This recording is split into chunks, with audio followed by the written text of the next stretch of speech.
Awesome. Thanks again, everyone, for tuning in. My name is Jared. I appreciate you for watching the video. First off, I wanted to point out that, this, I have to start with this first, but what's going on in our reality is AI is in the control, okay? And you have to just kind of realize, that means of the hierarchical structure of the powers and entities. God is trying to take them over. Don't worry, He's going to succeed. What I'm trying to go into is the fact that Elon Musk and the Neuralink is the beast system. You can't ignore it anymore. I mean, they're getting so obvious with these things. We're literally spraying Satan in the air to block out the sun, which we need. We need that sunlight. Stop blocking that sunlight. That's bad. Don't tell me otherwise. I know what we need. So, we've been here before. We've already tried to do things like this. We've already tried to take control of things that are beyond our comprehension, that we think we know. It's sorcerous. These are sorceries.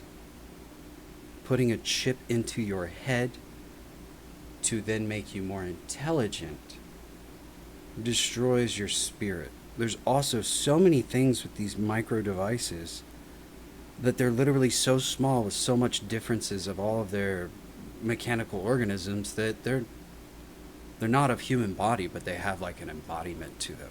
They're so small and tiny. Like, how, let's say there's no machines to create these things, how would you ever do this yourself?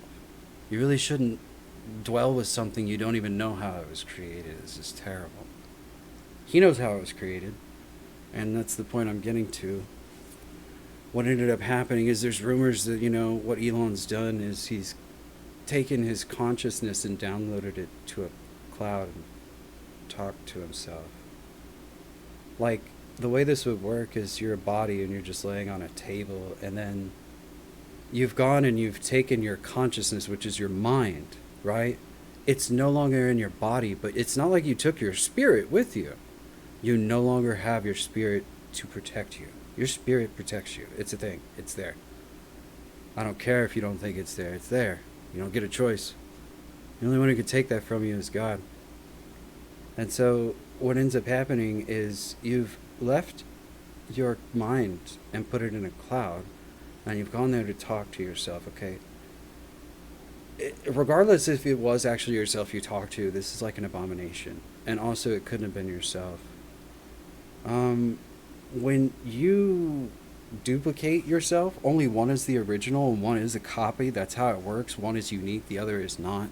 So he went into the cloud and talked to something that represented himself. That's of the evilest kind of evil that I could think of. And not only that, it's then susceptible to manipulation. It's not like he was just machine code that was protected. Like I said, he had no spirit. He went in there without firewalls. Everything could have entered his mind as knowledge. And there's no telling how much time he spent in there. And I hate to tell you, but we know consciousness leaving the body, but the spirit remaining. We call that death. That's what we call that. There is a way of life and death that he is trying to work around. He is trying to escape death. And he literally killed himself, put himself in a cloud, and re-entered his body. So now that he was dead and came back into his body, he is undead. That's what we call this. That's how we have this knowledge or information. We have done this before. It's not our first rodeo. We are too smart for this, too spiritually endowed with knowledge to be able to ignore this any further. There's just no way. It's not the first iteration. Evil just does evil again the same way it did evil before, so that it can repeat its cycle, because it's easier for it to do that, to branch out into new ways of evil. It's just harder, right?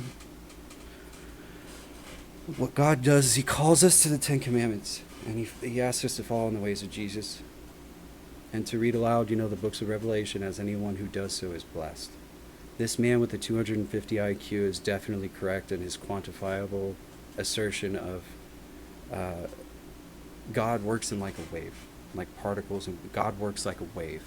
If you so choose to believe it's there, then you start seeing it more. That's just how observance works. Hello. because God created our universe and he made us in his image. Okay?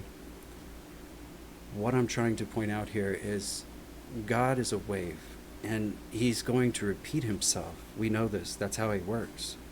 So you may think of the return of Jesus as being like he's going to be coming straight down from heaven in white robes and looking garbed and great. He's going to come the same way he did before. The exact same way he did before. In the body of a man, as the Son of Man.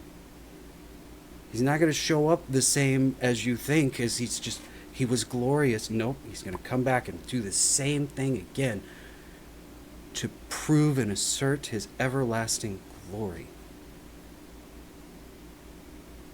And his glory and everlastingness. He is inside a human waiting for the time to reveal himself. That's God's perfect will.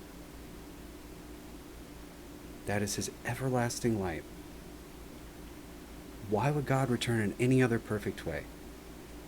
You may have even, you never know, you may have met the reincarnation of Jesus, had no clue you were talking to him, may have talked to him, interrupted him. You have no clue. You don't know how this works. You aren't observing the same thing we're observing. Which is why you are being called to find Jesus so you can see truth with your spirit and your soul. Do not practice these ways of the devil. Stop making AI facilities. Stop the particle accelerators. They're creating fixed points in space and time that you cannot undo. You are loved. Thank you for watching the video.